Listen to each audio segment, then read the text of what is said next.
Ladies and gentlemen, please welcome to the stage, Mike Carrion.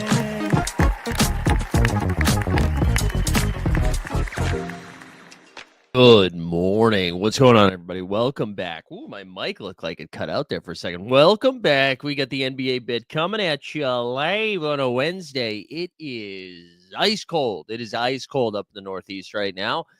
Frigid 22. But we're back. We're back. We got the NBA bit this morning. We're going to do our daily members show this afternoon at 1 p.m. over on the Elite Fantasy Hoops channel. We're going to open it up to the public, though. Well, the chat will be members only, but everybody else will be able to access it. But so that's going to be at 1 o'clock. We have the Dog Bowl was finally announced over on the Underdog, so we'll be talking about that at 1 o'clock. It's Matic. We got Matic Auto live from DC. Happy birthday to Keon Ellis and Trae Jones. We got Boston Base. I don't know the Adrian Dittman story. But we're going to talk about last night's action. We had a lot of fun games last night, so we'll dive into that. Probably go for like 40 to 45 this morning based on the agenda. So excited you guys are here to hang out.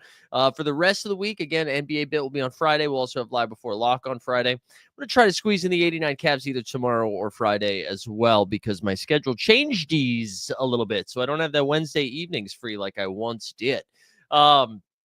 Also, hey, if you guys are over on the West Coast at all, hope you all are safe and your families are safe and healthy. Or if you got friends out there, hope everybody's doing okay. That's some scary stuff happening on the West Coast right now in Los Angeles. So hope you guys are doing all right, and that your families and loved ones are all good, and that secondary, but all your stuff is good too. I know it's scary. The footage is terrifying. So hope you guys are okay over there. No easy transition from that, baby, but we're going to talk some hoops. We're going to talk some basketballs. Basketball. We had some fun stuff last night. We had Celtics and the Nuggets without Jokic. We had the Lakers, LeBron doing some stuff in a loss, but we are starting with the thumbnail itself because Trae Young, baby. Trae Young was awesome last night in a fun one. The Utah Jazz. So there was a crazy sequence here where Colin Sexton hits a three with 2 seconds left. Let me see if I can pull the clip up quickly. But Colin Sexton hits a three with 2 seconds left. Jazz are pretty thin last night, but so were the Hawks. Hawks were without Jalen Johnson. We'll share our friend Worldwide Wobb's video here. So let me do the little share screen. We're gonna pop this up. And here we go. This is the end of the Utah Jazz Atlanta Hawks game. You can see there's 8.8 seconds left. Utah's down 3. Deflected by Daniels. Sexton for the tie. Oh. Here we go. Timeout.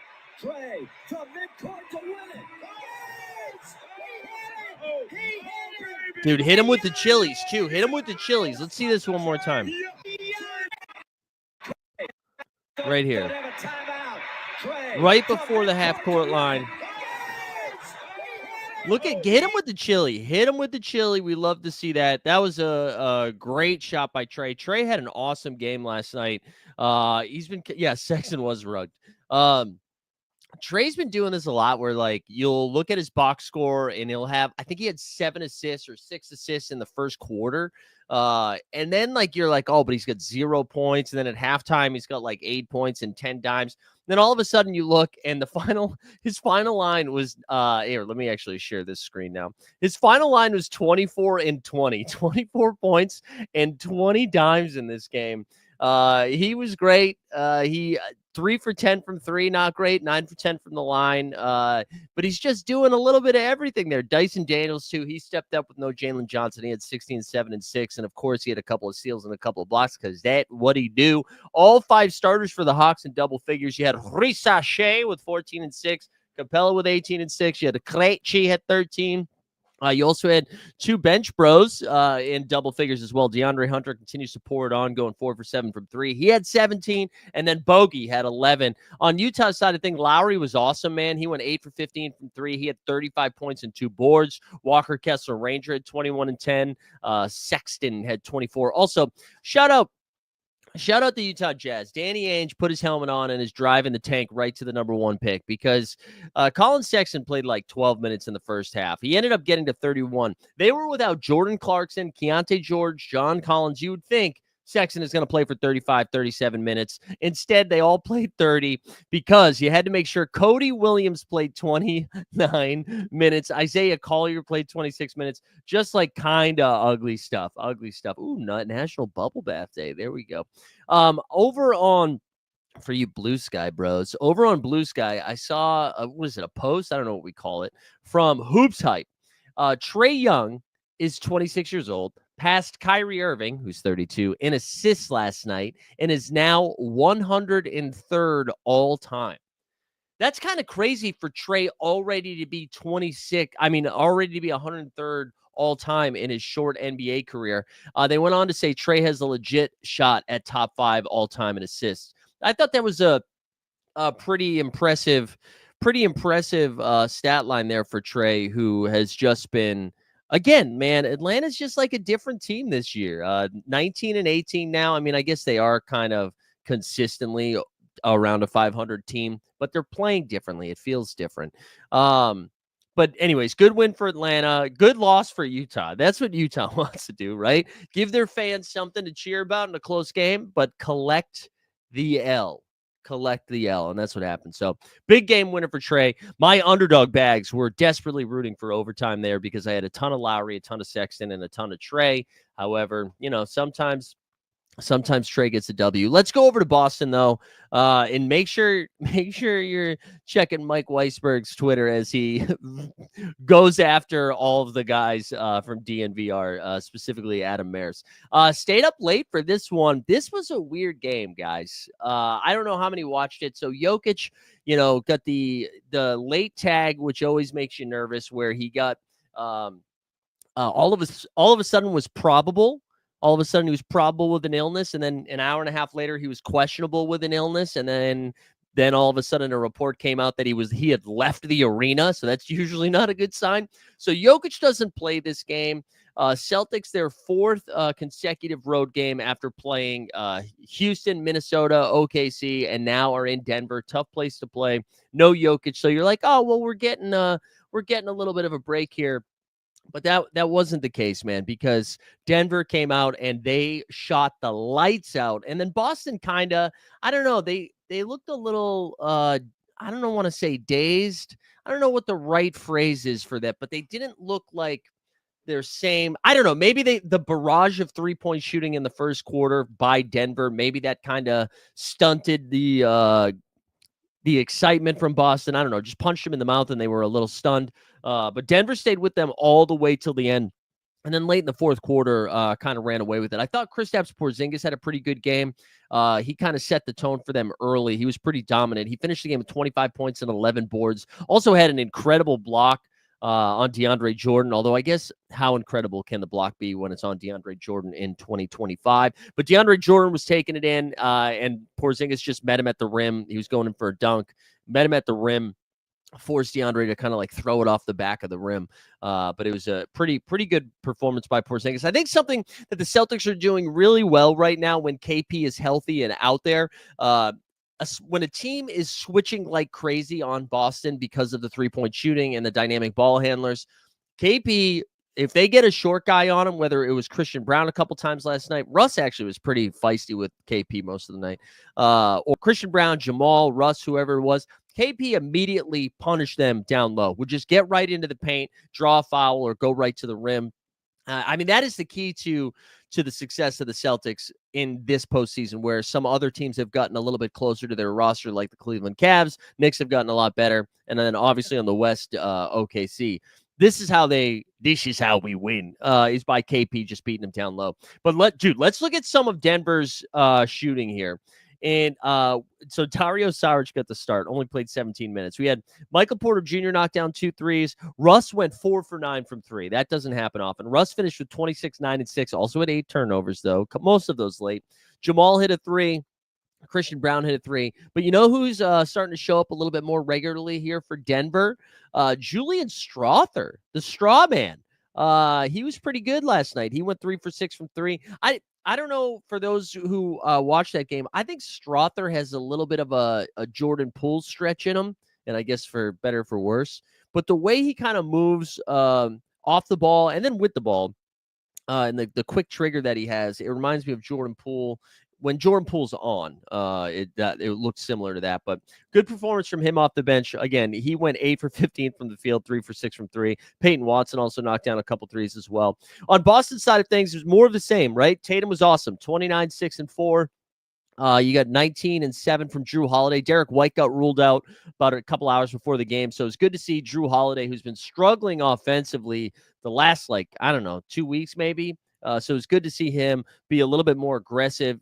He finished, 3 for 7 from 3. I thought that was pretty good. Al gave him 9. Not a lot of This is like the third consecutive game. The Celtics bench has been struggling a little bit. I feel like Pritchard's cooled off quite a bit. I know he hit a big 3 last night, but he's cooled off a little bit. They did get some good minutes from Sam Hauser last night. I thought he was pretty solid. Sam Hauser also is just better defensively than people think. He does a good job. He had a nice block, too, on Michael Porter Jr., where he basically blocked it with his elbow. But anyways, good win for Boston to round out that road trip, going 3-1. Excuse me, the only loss going to the OKC Thunder. So he got that. And then Denver, I mean, listen, they hung tough with one of the best teams in the league without their best player. And we know how bad Denver can be when they're without Nikola Jokic, but they stayed with them. Anything else on, I don't know, any Boston base? You got anything else in the chat there from the Celtics performance last night? It's fun to just see him on national TV. I like the TNT games. I know everybody likes to be like, well, these guys hate sports, but whatever. I thought it was fun. Zion Williamson, baby. Zion Williamson made his return last night, and I thought that was fun. There's your take. Zion playing basketball is fun. And if you were nervous, does Zion still have it? Can he still play ball? Zion healthy is one of the more exciting players in the game. Last night, rips Anthony Edwards. I think that was Anthony Edwards at the top of the key on this play. Here we go. Let's watch it. Now for DeJounte, and almost taken away. It is taken away. Showtime. 360 throwdown, baby. 360 throwdown from Zion. He's back. They did minute restrict him a little bit last night. First of all, we should say Minnesota got the win. They should win that game. It was against the Pelicans. But Zion back in his first game, played 28 minutes. That was a good sign. I thought we were going to get a little bit more of the Kawhi treatment with Zion being back. And that he'd play like 16 minutes and then 18 minutes and 20, like slowly build him up, right? But last night gets 28 minutes, goes 9 for 15 from the field, gets to the line 9 times. Oh, terrible from the free throw line, 4 for 9. Finished the game with 22.6 boards, 4 dimes, and 3 steals with a block as well. That's good news for the Pelicans. DeJounte Murray also poured it in, 29 and 6.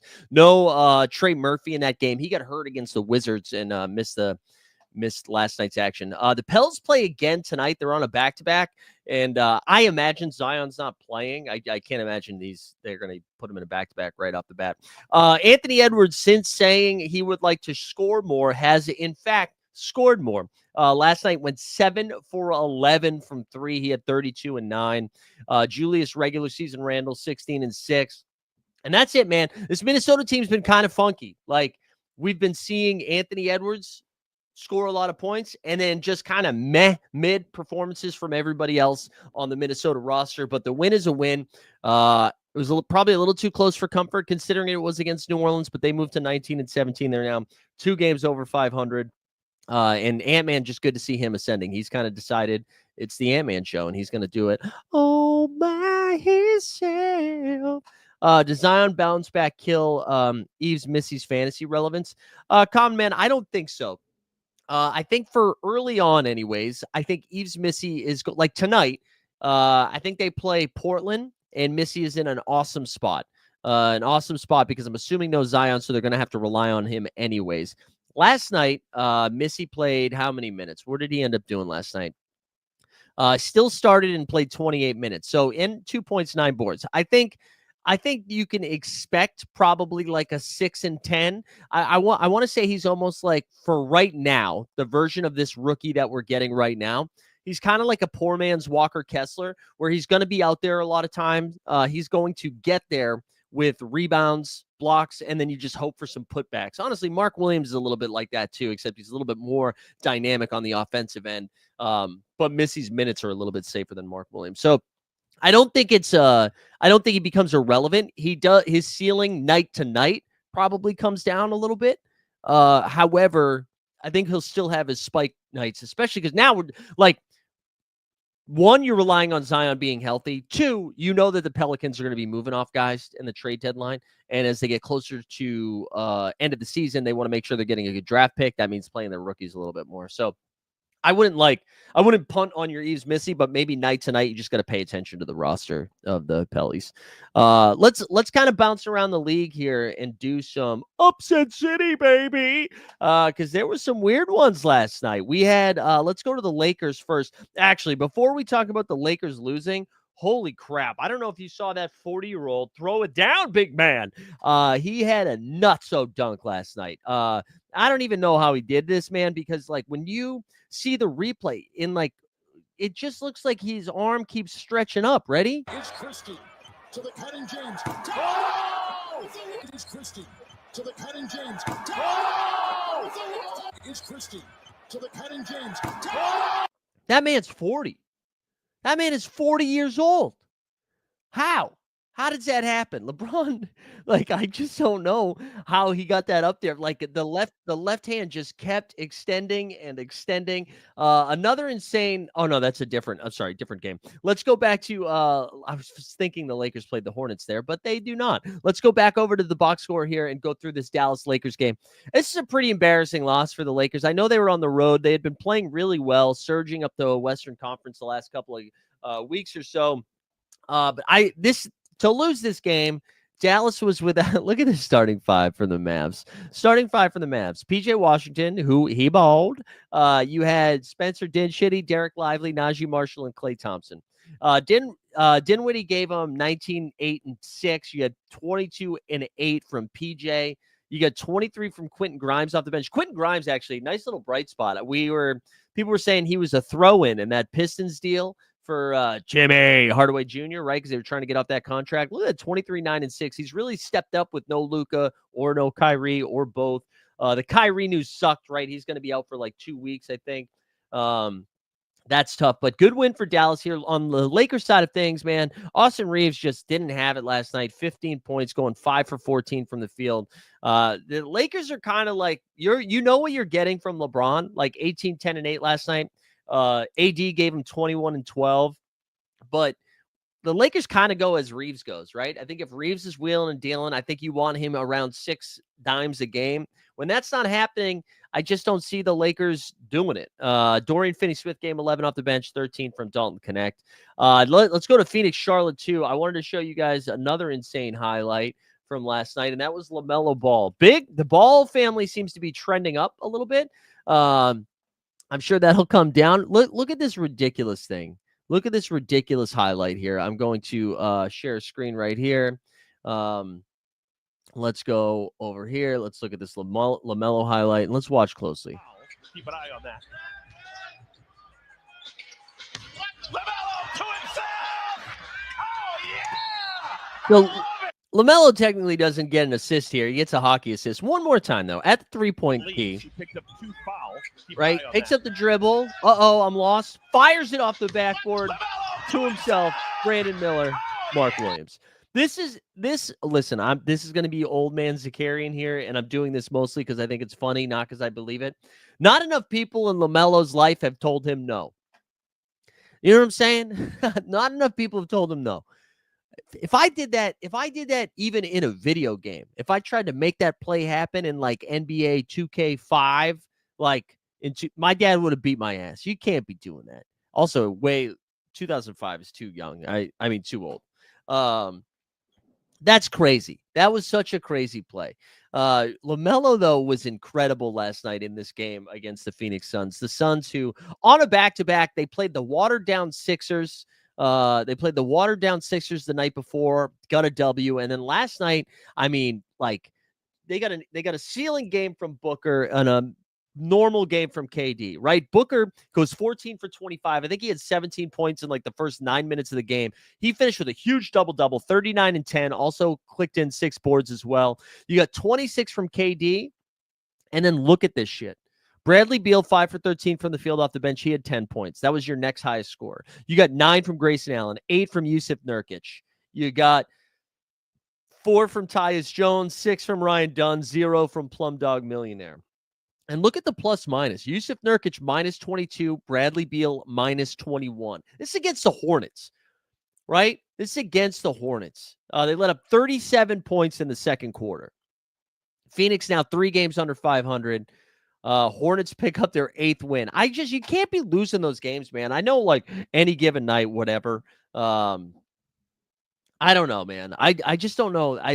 They seem like they're in a really tough spot in Phoenix, and I don't know what they do to fix it. Bradley Beal had some comments after the game or before yesterday's game, basically being like, "Wow, this is news to me.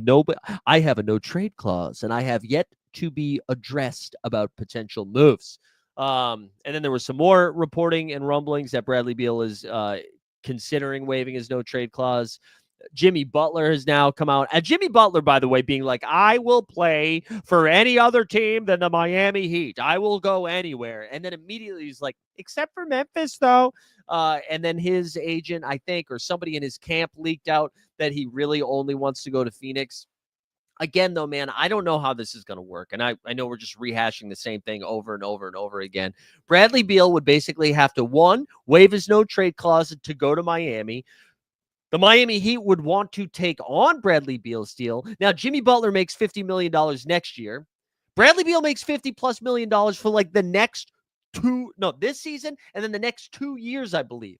So you're signing up for Bradley Beal, who now is a $50 million bench player on the Phoenix Suns, the Suns who are in win now mode. So it's not like they're trying to tank. A $50 million bench player. Why is Miami being like, you know what? Sign me up. Why would they want to do that? Now, maybe if they include some other assets like some first-round picks or rookie Ryan Dunn, then maybe Miami's going to be interested in that. But like Bradley Beal for Jimmy Butler, why would they do that? I don't get it. So I don't really know what the future holds for Phoenix. But man, if you are the Brooklyn Nets, insert that meme right there. Brooklyn Nets looking at the Phoenix Suns roster like this, because those first round picks are going to hit like crack cocaine. Why do we say crack cocaine? What are we doing? All right, hold on. We're talking about Skeets has been preaching using the backboard a lot more. Seems like we're slowly starting to see it more frequently, perhaps because we spread the floor. Yeah, that is a good point. The floor spacing probably makes it a little bit easier to see the windows to chuck it. Yeah, there we go. And Chris Paul, you're right. What else we got? Once they get Jimmy buckets, they'll fix everything. Mike's still confident in his Jimmy doesn't move prediction. I would say I'm less confident, because I think Miami might at one point just look at it and be like, hey, we don't want to pay Jimmy Butler $50 million next year because it's a player option. So he's going to pick it up to get $50 million. I just don't know. Like the Warriors say they're out. I don't know what team can piece together the right contracts, but also the right assets that it makes sense for Miami to do it. Unless Miami's just like, fine, we just want you out of here. But the Beal thing is brutal because then you're paying him for another 2 seasons. Why? And then, finally, Bradley Beal next to Tyler Hero. It's like a poor man's version of Dame and CJ. Like, no, I don't think so. Yeah, I don't know, man. I do kind of lean that Jimmy stays, but we'll see. Yeah, Joker Rock has been deep in his bag trying to move Marcus Smart for a while. I know, like, the other thing with Jimmy is it could be in a 3-team deal, but still somebody like Bradley Beal has to be involved. And I I just don't get it. I don't get it. Let's keep bouncing around the league here. What other I don't know why I stopped sharing screen. What other fun games did we have last night? So we had Houston beat up on Washington. We can cover this one quickly. 135 to 112. Dude, Ahmed Thompson is having a moment here. Finished the game last night with 20 points and 15 boards. I think that's the second or third consecutive double-double. I mean, maybe you take some of it away because it was against the Washington Wizards, who were pretty thin and pretty bad. The Gooner had 26 and 10. Jalen Green, who looked like he was going to miss the game, was questionable all day, finished with 29 and 8 in this one. And then they got Freddie Van with 19 and 12, 11 from Brooks off the bench. Scam Whitmore had 17. Reed Shepherd, by the way, designated to the G League. So they're finally going to get him some run there in the G League since he hadn't cracked the rotation. That's kind of wild. That I understand why Houston's doing it. I understand, like, Ime Udoka is not going to play Reed Shepherd right now. Ime cares about defense over everything, even family. And Reed doesn't defend, so he's not ready. He's not going to crack the rotation. So let's go send him to the G League so he gets some run. However, if you just like zoom out a little bit, it is nuts that you spent a second overall pick, number 2 overall pick, and he can't get on the floor. Like, when's the last time that's happened? Anyway, so hopefully he starts defending in the G League and then comes back. For the Wizards, I mean, I don't know. Bilal was fine. No, nobody was good. Corey Kispert at 23 off the bench. Giannis Valanciunas, man, continues to be the most efficient guy in hoops. Plays 22 minutes, scores 18 points with 4 rebounds. One thing to keep track of for tonight. So Kyle Kuzma got ruled out halfway through the game. Only played 17 minutes. Jordan Poole's questionable. My guess is he's not playing tonight. I think you get a little freaky deaky with Justin Champagnie or Corey Kispert tonight, just in the fantasy streets. Something to pay attention to. Yeah, Yuki's hurt right now, though, right? Joker Rock, isn't Yuki hurt? And then the last upset, I mean, this wasn't an upset, but the last one, and I don't know how many people watch this game, probably nobody because you're smart. Miami and the Golden State Warriors. Miami actually won this game. Miami on a back-to-back after a double overtime game against the Light the Beam Bros, go into Golden State and beat them by, 16 points. And, like, you know what was crazy? Nobody went nuts for Miami. Jaime Jaquez got another start last night. Jaime Jaquez, by the way, had a triple-double in that Kings game. Then scored 11 points in the first quarter in 29 minutes, finished 7 for 12 from the field. He had 18 and 5. Bam, who, like, you'd think Bam would take over, right? No, 19 and 9. Tyler Hero had 14 and 8. They got 20 from Nikola Jovic, one of the only itches that played last night. He had 20 and 6. Then Duncan Robinson sprinkled in 12. So did Alec Burks. Steph was the only one that showed up last night. Chef Curry went 31 and 7, 8 for 17 from 3. Trace Jackson Davis, 19 and 7, has been their second most consistent player behind Steph this season. But look at, I mean, Draymond 7, 10 and 10. I guess that's what you expect for him. Andrew Wiggins, 9 points. Dennis Schroeder, 5 points. Lindy Waters, 6 points. You got Buddy had 11. Buddy went 2 for 9 from 3. Real quick, can we just, I'm going to look up, Buddy Hield stats. No, last 20 games. Last 20 games. Let's do Buddy's last 20 games. Buddy is averaging 9 points, 3 boards, and 1 assist in his last 20 games. Let me see if let's see, Buddy Hield's, 3-point percentage by last. Let me see if I can get this. 32% from behind the arc in his last 20 games. How many attempts is that on? That's on like almost 7 attempts a game. So I'm just saying, coming back down to earth. Yeah, Reed was the number 2 pick. Remember, it was like crazy that Houston jumped as high as they did. Houston, number 2. Golden State, played like they've never seen zone before. Yeah, man, I think Golden State's in trouble. Steve Kerr after the game said they are having a crisis in confidence. I think they're in a little bit of trouble here. Let's poke around at the standings in the Western Conference and show you what I mean. They're now 500. Again, man, we made this big to-do about how the West is so good and the East is so ass, right? Can we, like, look at this for a second? So in the Western Conference, you got OKC, awesome, 30 and 5, arguably the best team in the league. If you don't trust Cleveland or Boston is not there, Rockets and Grizzlies are right there at 24-12 and 24-13. But then after that, Nuggets 5 games over 500, fine, 20-15. Mavericks 5 games over 500, 21-16. Then you have the Lakers and Clippers, both at 20-16. Then you have the Timberwolves 2 games over 500. The Spurs are 500 now in the 9 seed. Warriors are 500. The Kings are 1 game under 500. The Suns are 3 games over 500. Right? That's all fine. You look at the East, like you get the Cavs, the Celtics, and the Knicks. Cavs 31-4. Celtics 17 games over 500 at 27-10. Knicks are 11 games over 500. Then the Magic 6 games, and then you have the Bucks and the Heat right there, and then the Hawks, Pacers now over 500. The Pistons are 5. Actually, give Detroit some love. They are now 500. 36 games into the season. They are 18-18. They are 500. When's the last time in January of an NBA season that the Pistons were over 500? So when you look at this, right, I think let's take OKC out of the equation, right? So OKC obviously is in the mix, but after that, I would take 3 East teams after OKC. Yeah, actually, you know what? You're right, Maddie. I will play the drop. We should play the drop. Detroit basketball! Detroit basketball! You know what's funny? Common Man. Tesla said the last time the Pistons, I did that twice now. The last time the Pistons were over 500 in January was 2019. And 2019 doesn't sound like a long time ago. It is 2025, fellas. It is 2025. Oh, No Dunks was still the starters. Oh, interesting. Shout out No Dunks, huh? Shout out Tass, who's been outside this week. I don't know if you guys are watching No Dunks on the reg, or maybe you're just podcast listeners. It's worth checking to the YouTube because Tass Mellis this week is outside. Not like saying stuff like he's living outside. I mean, he is standing outside in the cold. I know they're in Atlanta and it's not New York where it's 22 degrees, but it's still cold. But anyways, back to my original point. OKC, sure. You can make the case that OKC is the best team in the league right now. They are 30-5 without having played a single game with both Chet Holmgren and Isaiah Hartenstein together. After that, I would take the Celtics. I would take the Cavs, the Celtics, and the Knicks over another Western Conference team.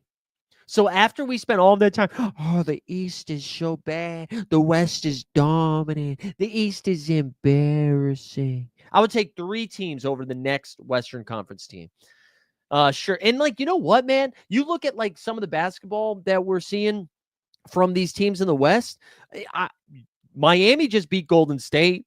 You know, the Lakers just lost to that Dallas team without their stars. Atlanta, Detroit, Indiana, look at the Pacers, 7-3 in their last 10. The Pistons are 8-2 in their last 10. And the Pistons play, I believe, the Brooklyn Nets tonight. So they have a chance to get over 500 right now. I just think it's not as bad as people think.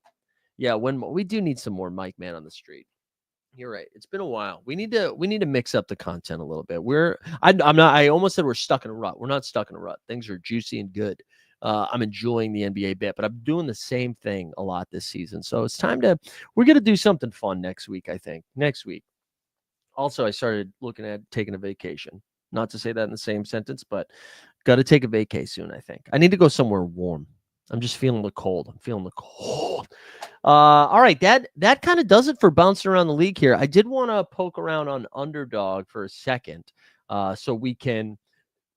I want to show you this contest that they just cooked up that I'm excited about. Joker Rock says every 5th game or so the Grizz play too much hero ball or get 3 happy. Joker Rock, I'm actually very pro Memphis. I think Memphis is going to be fine. The issue with Memphis is they haven't had their guys. I mean, John Morant can't play more than 4 games in a row. Desmond Baines missed the last handful of games. It's very impressive that Memphis continues to get these W's while not having all their guys. I think that's the biggest thing. They could make a move, man. If there's any team besides Houston that has enough stuff that they could put together to make, whether it's a fringe move on the edges or a big splash, Memphis could really do it. Stubbs in the house. Let's go, Stubbs.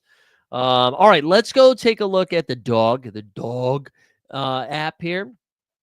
Let's poke around. So this is pretty sick. I don't know how many people saw the post about this, but they have what's called the Dog Bowl Qualifier. So the Dog Bowl, it's a $10 entry, and they are 10-man drafts, okay? I'm going to enter one right now, and we'll draft one here. The top 2 win tickets to San Diego, Whale's vagina, San Diego, for the NBA Live Final, where there'll be a chance at $1 million in prizes. So it's not a great contest in terms of the only first and second for tonight's slate. First and second win $10K, which is basically your entry into that big tournament plus travel to San Diego. Third place is $1,000, and then so on and so on. So only top 2 are getting it, but I'm very excited about that. So we're going to be taking some stabs at it today. I also mentioned at the top of the show, if you're just joining us, we are going to be doing our normal daily stream today. But instead of doing it just members only, it's going to be members chat only, but it'll be open to the public. We'll talk some SORARE stuff a little bit, but the primary focus is going to be an hour of just hammering out these drafts. So that stream has already been started. It's at 1 p.m. So make sure you go, come hang out this afternoon, kill an hour of your workday. But this is going to be a fun one. And I think something that's interesting. Because as we start drafting, let me just quickly give you the schedule for tonight. The game of the month, maybe the season, OKC's playing Cleveland tonight at 7 o'clock on ESPN. There you go, Stubbs, your Cleveland boys. We got Chicago against the Pacers, which will be kind of fun. Washington against Philly. Toronto against New York, the revenge of RJ Barrett. I mentioned Detroit and Brooklyn. Portland and New Orleans. The New Orleans on a back-to-back, so probably no Zion. Nightcap is San Antonio, Milwaukee, Wemby versus Giannis. And then Clippers and Denver's at 9 p.m. Eastern. One thing I wanted to say about that game, if you're making your picks or doing whatever, right now the Clippers are favored by 3.5. So that tells me Nikola Jokic is not playing tonight. So as we do this draft, keep that in mind. What else we got here? Gigi should be back next month. I believe that should help. Yeah, Gigi and then Vince Williams should be back relatively soon, right? I feel like I thought I saw something on that. All right, not looking good here. It looks like we're going to be drafting pretty late into this. We've got, let's look at the board here. Yeah, we're drafting 9. So it's a 10-man draft. We're drafting 9. Got some sharps in here. Sam Olsen, I see you. So we're going to have to get a W here. We're going to have to get a W because think about the content.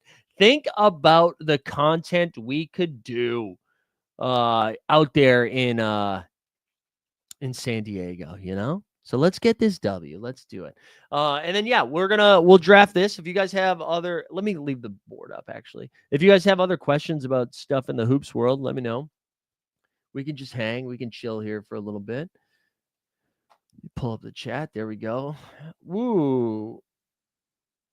Let's go. We were out ice fishing for 6 hours Saturday, and it was 5. Wow, 5. That's cold, man. Now, let me ask you, is that like a relaxing thing when it's that cold? Like, do you like ice fishing that much? Is that like the winter version of golf? I've never had the appeal of ice fishing, but I'm not a big fisherman, so maybe I would. Heard the ladies love the dog. Yeah, ladies love the dog. All right, this draft is moving pretty quickly. So you see Jokic went 3rd. I have him 4th right now, but I honestly don't think I'm going to draft him one time. So this is pretty chalky here. Wemby, Giannis, Jokic, SGA, Maxey, Cade, Cat, Towns. I got James Harden, Jalen Brunson ranked next. So I'll definitely take one of these two. And if Brunson goes before Harden, we'll take Harden. Harden, who had been kind of slipping on the fantasy streets for a little bit, but had a nice performance the other night. I've been pretty high on these Raptors and Knicks. And then trying to, late, I've been hammering Keon Johnson. But, I mean, people are drafting Zion pretty early in this. I think that's kind of wild. Ooh, Levine went pretty early, too. I kind of want some more DeJounte Murray, but I can't justify taking DeJounte over Scotty. So we'll start with Harden and Scotty. Let's go back to the board like that now. When San Diego, I'm there in March for a week. I think it's early. It's hold on, I can pull this up, I think. I want to say it's like March 8th or something like that. Hold on. I believe it is.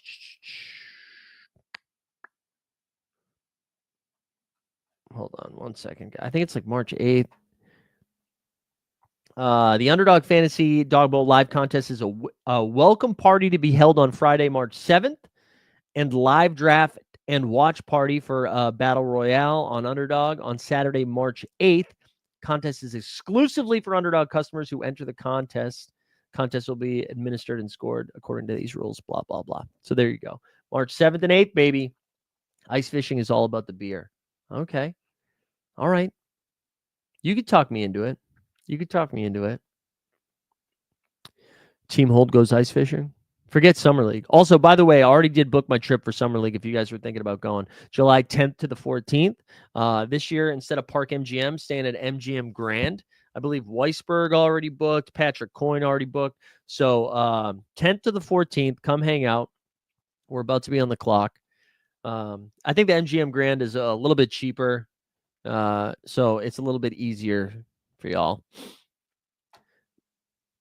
Man, I really am trying to figure out these Blazers in this game. I don't love Darius Garland tonight. I just feel like this matchup is really tough with Shea and all of them. I don't really like drafting Miles Turner, but this Indiana-Chicago game is kind of fun. So I think the goal here is to get Miles Turner and then Shaedon Sharpe. That's what I would like to do. Denny Avdia is questionable again tonight. Shaedon Sharpe looked awesome against Detroit, 28-8. To me, he's their second best player right now. He really is. Yeah, Signature MGM has balconies. I know. Oh, Kelly Oubre went very early. Wow. All right. We'll take Sharpe here. So we start Harden, Barnes, Turner, and Sharpe. We'll go back to the queue that way, the board that way.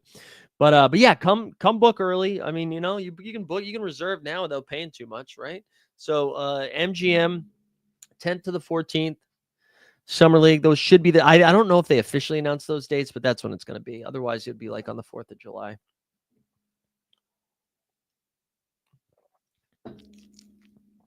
That's the plan, though. That is the plan.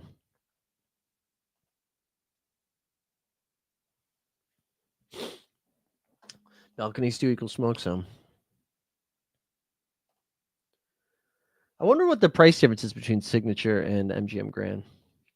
Oh, yeah, but DJ Local, where's the bachelor party? Because from what I heard, Las Vegas, great for bachelor parties. Also, is it your bachelor party? Or are you attending one? I haven't been to a bachelor party in a while. That sounded sadder than I meant it. Cancun. Cancun's pretty good. Man, anything warm sounds really good right now. I'm fucking cold. Not looking forward to taking the pup out after this. DJ Local, do you do MLB Best Ball? I think I'm going to try to get involved in Best Ball for MLB this year. I think I'm going to try. I don't know if I can go full SORARE yet, but I'm going to try. All right, I think we're going to try to get Yves Missy in one of these here. We'll have a little correlation. I really do like Keon Johnson. I think Yabusele's interesting.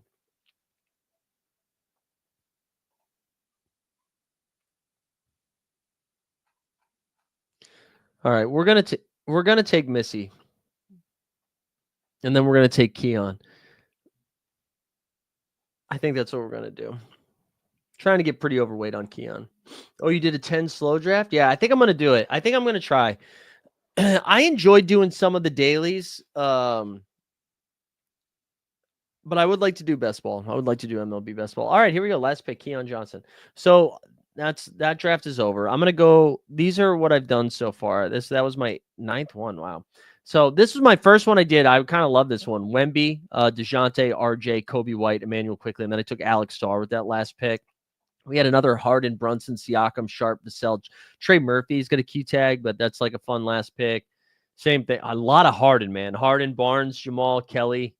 We got a Brunson, Barnes, Westbrook start. Cade, Mobley, Siakam. My favorite one was this one, though. This is a little game stack. We had SGA, Evan Mobley, Jalen Williams. We had Jalen Williams super late, then Vassell quickly in IQ. So there you go. I'm going to be doing a bunch of those. How much is the underdog entry? For MLB? For MLB? Yeah, I think what I'm going to do also, I told Nez last night I want to get him on a show to do the basketball stuff, but yeah, Nez is super sharp for baseball. So baseball. If you look at, I don't know why it won't let me click this. There we go. Right now they have the bullpen. It's a $5 entry with $10K up top. They'll post a bunch of new contests too. Oh, for the basketball qualifier, $10. So again, these are $10 entries. I can't stress enough, guys. Like this is, it is fun. Financially, I don't think it makes a ton of sense to put a ton of bullets at these, right? So there's going to be, if it maxes out, which we'll pay attention to, there's 13,500 entrants, okay? First and second get 10K. So most of that prize pool is up top. That's 20,000 of the, whatever the prize pool is. And then it's third is a K, four is 900. The good news is if you finish top 2,400, you basically get your money back. So that's not terrible. But I'm just like, if you were planning on going ham on these, I feel like I need to put that out there. But that was a $10 qualifier. But for $1 million prize pool in March, baby, let's go to San Diego. Okay, I'm going to be doing a full show on the basketball qualifiers at 1 o'clock. 1 p.m. we'll be back. I'll stay tuned for the next 89 Cavs episode. I need to hit up the guys because again, it's my schedule that changed this time, so I got to let them know. And then Friday we'll have some NBA bit. I'm gonna try to do something tomorrow too. Although I'm shooting something IRL tomorrow, so maybe not. But anyways, otherwise, NBA Bits back on Friday. So is Live Before Lock. And I'm going to hit up Wob. We're going to get Wob back here soon. But hope you guys have a good start to the day. Again, West Coast people, stay safe. Scary shit out there. Hope you guys are all well. Thinking of y'all. We'll be back. See you this afternoon.